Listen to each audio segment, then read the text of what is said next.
Hello everyone, good evening सभी लोगों को and welcome to R academy. आ जाइए सभी लोग, क्लास आपकी स्टार्ट हो चुकी है और आज की क्लास में कुछ इन्फॉर्मेटिव सेशन होने जा रहा है। जैसा कि आप लोग काफ़ी दिनों से कमेंट में बोल रहे हैं कि आरपीएससी ग्रेड 1 और ग्रेड 2 के इंग्लिश सिलेबस के बारे में जानकारी दीजिएगा। तो आज के इस सेशन में हम आरपीएससी ग्रेड 2 यानी कि आरपीएससी टीजीटी के पेपर सेकंड इंग्लिश लिटरेचर और इंग्लिश ग्रामर पे चर्चा करने जा रहे हैं।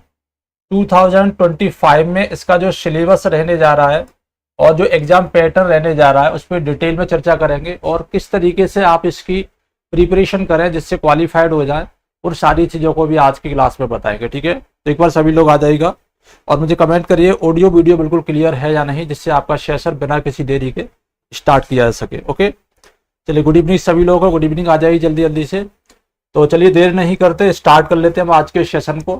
Paper second English literature and English grammar for RPSC second grade यानी कि टीजीटी इंग्लिश के लिए आज की क्लास है। सबसे पहले हम थोड़ी सी बात कर लेते हैं एग्जाम पैटर्न के बारे में। ठीक है ना, एग्जाम पैटर्न के बारे में भी थोड़ा सा समझना जरूरी है।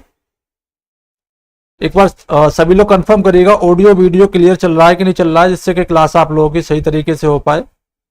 क्योंकि अभी पिछली क्लास में ऑडियो नहीं आ रहा था, फिर भी क्लास आपकी चलती चली जा रही थी, बाद में पता पड़ा कि ऑडियो नहीं आ रहा है। ठीक है, देखिए आपका आरपीएससी ग्रेड 2 है और ग्रेड 1 है, दोनों में ही 2 पेपर होते हैं। ठीक है, हम यहाँ पर बात कर रहे हैं स्पेशली आरपीएससी ग्रेड 2 की। तो इसमें भी आपका एक कॉमन पेपर होने जा रहा है और ये कॉमन पेपर जो है वो सबके लिए सेम रहेगा।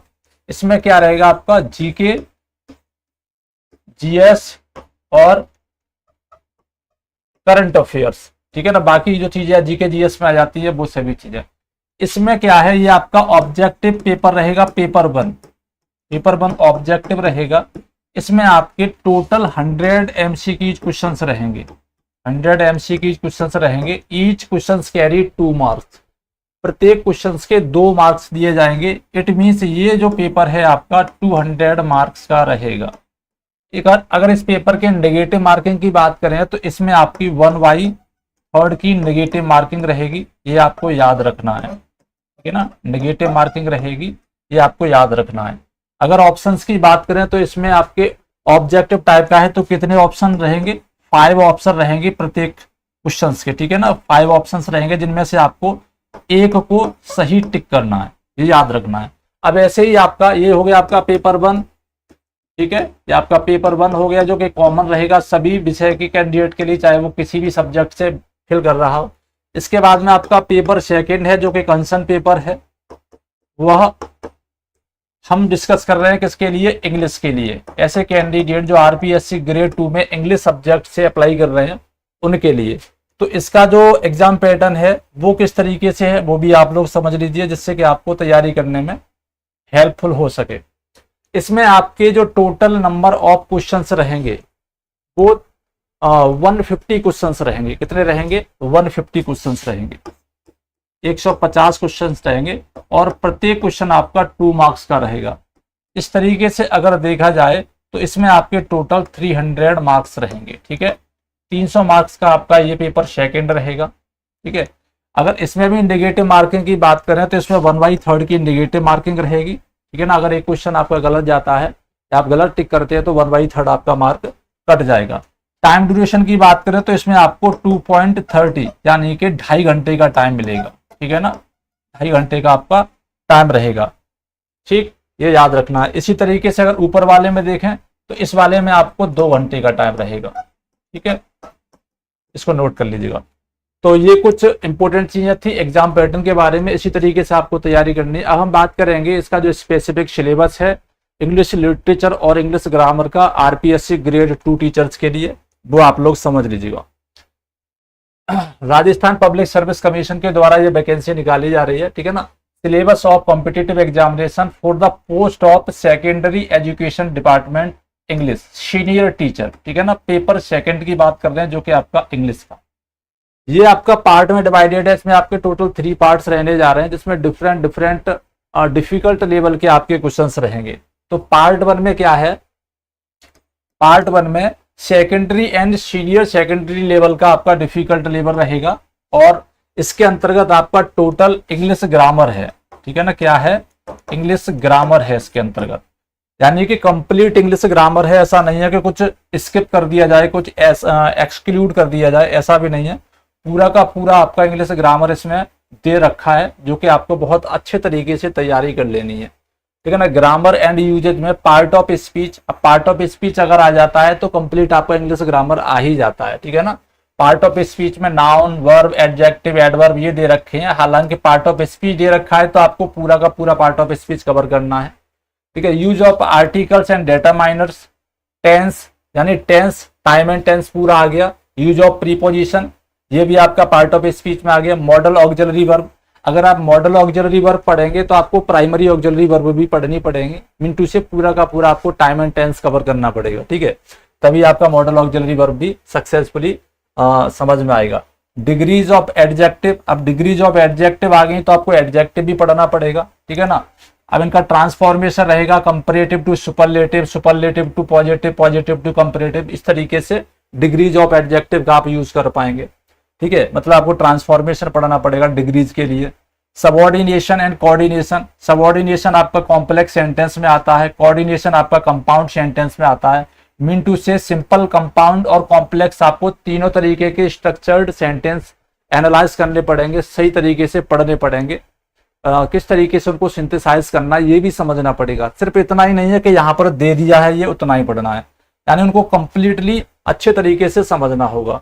अब यहाँ पर एक पॉइंट दे दिया गया है transformation of sentences, transformation of sentence दे दिया है। इसका मतलब ये कि सेंटेंस को कितने तरीके से हम ट्रांसफॉर्म कर सकते हैं, उस पर कैसे भी क्वेश्चन आपका दिया जा सकता है।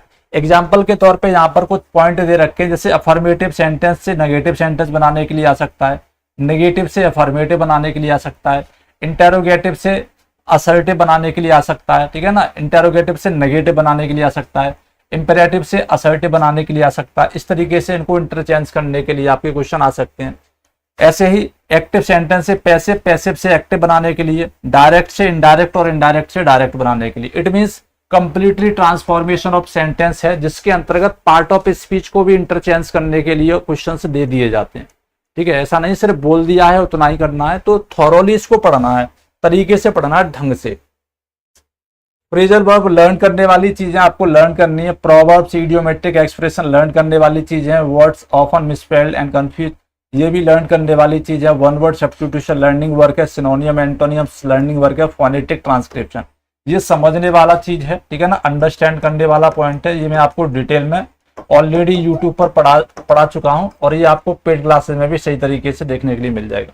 इसके बाद में हमारा पार्ट सेकंड आ जाता है, जो कि ग्रेजुएशन लेवल की डिफिकल्टी के साथ में क्वेश्चंस लेकर आएगा आपके एग्जाम में। इसमें क्या है, इसमें देखिएगा, इसमें भी आपका हल्का सा ग्रामर है, उसके बाद में कुछ लिटरेरी टर्म्स हैं और आपका लिटरेचर है। तो grammar, uses and literature, basic sentence pattern इसमें पूछा जाएगा, ठीक है ना। क्लॉजेस एनालिसिस, यानी कि क्लॉज एनालिसिस करना पड़ेगा, इसके ऊपर आपके SWOT टाइप के क्वेश्चंस दिए जाएंगे, ठीक है ना। रीडिंग कॉम्प्रीहेंशन रहेगा, रीडिंग कॉम्प्रीहेंशन में आपके MCQs तो रहेंगे ही, साथ ही साथ वोकैब आधारित क्वेश्चन भी रीडिंग कॉम्प्रीहेंशन से दिए जाएंगे, ठीक है। पोइट्री अप्रिसिएशन आपका देखा जाएगा इसमें। इसके बाद में पार्ट सेकंड में हमारा थर्ड पॉइंट है an acquaintance with the literary forms. Literary forms आपको पढ़ना पड़ेगा तरीके से, ठीक है। लिटरेरी डिवाइस, लिटरेरी टेक्निक, तीनों चीजें लिटरेरी फॉर्म्स और डिवाइस के अंतर्गत आ जाती हैं। जैसे एग्जाम्पल है सिमिली, मेटाफर, पर्सोनिफिकेशन, ठीक है। डेफिनेशन लर्न कर लेना इनकी, इनका कॉन्टेक्स्ट लर्न कर लेना, इनके यूजिंग मेथड है वो लर्न कर लेना, आइडेंटिटी होती है वो लर्न कर लेना, और कुछ जो मोस्ट पॉपुलर एग्जाम्पल है सिमिली, मेटाफर, ऑर्थोडॉक्स, इन सारी चीजों के वो आप एक बार नजर में भर लीजिएगा तो आपका काम हो जाएगा, ठीक है। पन है, hyperbole, alliteration, onomatopoeia, sonnet, ode, elegy, ballad, soliloquy, dramatic monologue, stream of consciousness, ये सारी चीजें आपको अच्छे तरीके से लर्न करनी है, ठीक है ना। विद एग्जाम्पल इनका यूज समझना है, किस तरीके से इनकी आइडेंटिटी है वो आपको समझनी है। एंड लेटर ऑन हमें मेजर लिटरेरी पीरियड्स पढ़ने हैं। अब लिटरेरी पीरियड्स पढ़ना थोड़ा सा डिफिकल्ट हो जाता है, क्योंकि लिटरेरी पीरियड्स में जो राइटर आपके सिलेबस में नहीं दिए गए हैं वो भी पूछ लिए जाते हैं, क्योंकि वो उस पीरियड का राइटर है, कंटेम्प्रेरी राइटर है, तो वो उस पीरियड के अंतर्गत क्वेश्चंस में आ सकता है। तो अच्छे तरीके से इसको पढ़ना है। जैसे रिनेसा है, अब रिनेसा टाइम में विलियम शेक्सपियर पे सबसे ज्यादा क्वेश्चन आते हैं, तो बेन जॉनसन पे भी आ जाएंगे, सर फिलिप सिडनी पर भी आ जाएंगे, फ्रांसिस बेकन पे भी आ जाएंगे, ठीक है ना। इस तरीके से जो कंटेम्प्रेरी राइटर हैं उन पर क्वेश्चन आपके पूछे जा सकते हैं, ठीक है ना। मेटाफिजिकल पोएट जैसे जॉन डन है, ये आपके आ जाएंगे। जैकोबियन में आपका विलियम शेक्सपियर भी आ जाएगा, बेन जॉनसन भी आ जाएगा, ठीक है। ऐसे नियो क्लासिकल है, रोमांटिक विलियम वर्ड्सवर्थ, टीबी शैली, एस्ट्री कॉलेज, जॉन कीट्स, ऐसे कुछ राइटर्स इसके अंतर्गत आ जाते हैं। विक्टोरियन जैसे आपका मैथ्यू अर्नोल्ड है, रॉबर्ट ब्राउनिंग, अल्फ्रेड टेनिसन है, ठीक है ना। तो एज में बहुत सारे राइटर आपके कवर होते हैं। Modern writer, modern period, modern literary period में आपका W.B. ईट्स है, T.S. एलियट है, ऐसे कुछ राइटर्स आपके पूछे जा सकते हैं, ठीक है। हालांकि आपके सिलेबस में नहीं दिए होंगे तब भी इन पर क्वेश्चन आ जाएगा, तो इनको अच्छे तरीके से डिटेल में आपको कवर करना है। And later on major literary movements, अब ये हो गया हमारा क्या, लिटरेरी पीरियड्स। अब लिटरेरी पीरियड्स अलग है, लिटरेरी मूवमेंट्स अलग है। लिटरेरी पीरियड के अंतर्गत हमारे लिटरेरी मूवमेंट्स आते हैं, उनके उस एज में कौन कौन से लिटरेरी मूवमेंट चल रहे हैं। जैसे विक्टोरियन एज में कौन सा लिटरेरी मूवमेंट हुआ है, ठीक है ना। रोमांटिक एज में कौन सा लिटरेरी मूवमेंट हुआ है, तो रोमांटिक एज में तो रोमांटिसिज्म ही चला है। विक्टोरियन पीरियड में डिफरेंट आपके लिटरेरी मूवमेंट हुए हैं। ऐसे मॉडर्न और पोस्ट मॉडर्न पीरियड में डिफरेंट लिटरेरी मूवमेंट हुए, तो उनको समझना जरूरी है। जैसे रोमांटिसिज्म, और रोमांटिसिज्म को समझने के लिए हमें विलियम वर्ड्सवर्थ, ठीक है ना, प्रीफेस टू लिरिकल बैलेड पढ़ना पड़ेगा, उसकी अंडरस्टैंडिंग करनी पड़ेगी।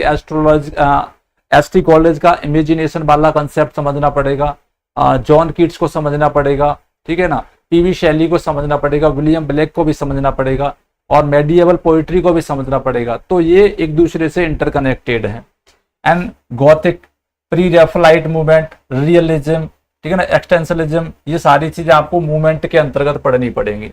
तो मूवमेंट एसोसिएट रहता है आपका किससे, लिटरेरी एज से। इसके बाद में पोइट्री के अंतर्गत हमें जो चीजें पढ़नी है उनमें आपका विलियम शेक्सपियर दिया गया है। विलियम शेक्सपियर की सोनेट 30 है, when to the session, sonnet 30 आपको पढ़ लेनी है। जॉन मिल्टन की एक सोनेट है, on his having arrive at the age of 23, ठीक है ना। इसके बाद में एक और दी गई है इनकी, ऑन हिज 23rd बर्थडे, इसको ऑन हिज 23rd बर्थडे के टाइटल के रूप में भी हम पढ़ते हैं। जॉन डन की द सनी राइजिंग, ये एक पोएम है। John Dryden, a song of Saint Cecilia's day. And William Wordsworth, the solitary reaper, ये एक बैलेड है, लिरिकल बैलेड है, ठीक है ना। John Keats, a thing of beauty, ये क्या है, एक पोएम है। और Robert Browning, the last ride together, ये काफी इंपोर्टेंट ड्रामेटिक मोनोलॉग है, ठीक है ना। अल्फ्रेड पोएम है। अल्फ्रेड लॉर्ड टेनिसन का यूलिसेस, ये भी ड्रामेटिक मोनोलॉग है। T.S. Eliot, the love song of J Alfred Prufrock, काफी इंपोर्टेंट पोएम है। पेब्लो नेरुडा, कीपिंग क्वाइट, और निजिम इजिकेल का the night of the scorpion, ठीक है ना, जिसमें इसकी माँ को और स्कॉर्पियन स्टिंग कर लेता है। कमला दास, माई मदर एट 66, और अरुण कोलकर, ये द बस। तो ये पोइट्री के अंतर्गत कुछ इंपोर्टेंट वर्क्स दिए गए हैं। यहाँ पर और भी है, sir Aurobindo, the Pilgrim of night दिया गया है इनका। टोरूदत्त, आवर कैजुरेना ट्री, ठीक है, ये एक ऑटोबायोग्राफिकल पोएम है टोरूदत्त की। इसके बाद में कुछ प्रोज राइटिंग भी है, यानी कि नॉन फिक्शनल राइटिंग है। फ्रांसिस बेकन का एसे दिया गया ऑफ स्टडी, जोसेफ एडिसन का मेडिटेशन इन वेस्टमिंस्टर एबे, चार्ल्स रैम का माई रिलेशंस, जॉर्ज बर्नार्ड शो का फ्रीडम, और अल्फोंस डुडेट का द लास्ट सेशन, और पॉल्स वर्क का द एनेमी। ये कुछ नॉन फिक्शनल वर्क हैं, ठीक है ना।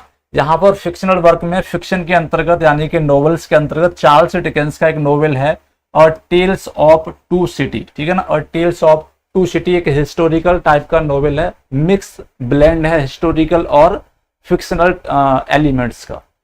इसके बाद आर के नारायण का मालगुडी डेज, ठीक है। ड्रामा के अंतर्गत विलियम शेक्सपियर की जो ट्रेजेडी है मैकबेथ, वो दी गई है। और चेखू अ मैरिज प्रपोजल दिया गया है। तो ये आपका हो गया इंग्लिश लिटरेचर और इंग्लिश ग्रामर वाला सेक्शन।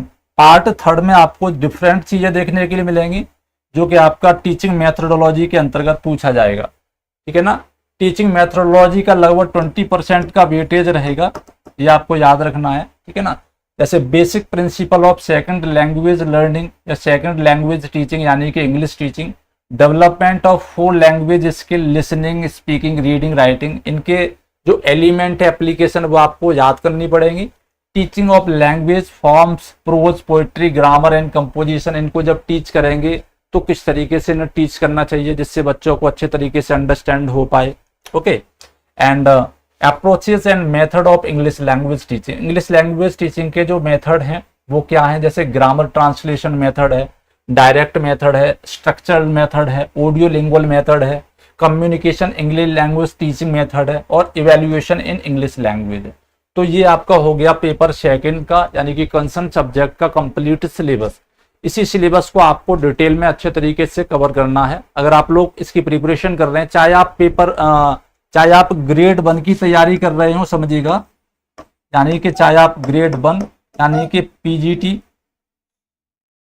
चाहे आप पीजीटी की तैयारी कर रहे हो या फिर आप ग्रेड 2 मतलब टीजीटी की तैयारी कर रहे हो, दोनों पेपर्स की तैयारी आरआर एकेडमी एफजेडडी ऑफिशियल एप्लीकेशन पर बहुत अच्छे तरीके से चल रही है। ठीक है ना, आप इस क्यूआर कोड को स्कैन करके अपने फोन के कैमरा से गूगल लेंस से एप्लीकेशन डाउनलोड कर सकते हो या फिर प्ले स्टोर पर टाइप करिएगा आरआर अकेडमी एफजेडडी ऑफिशियल।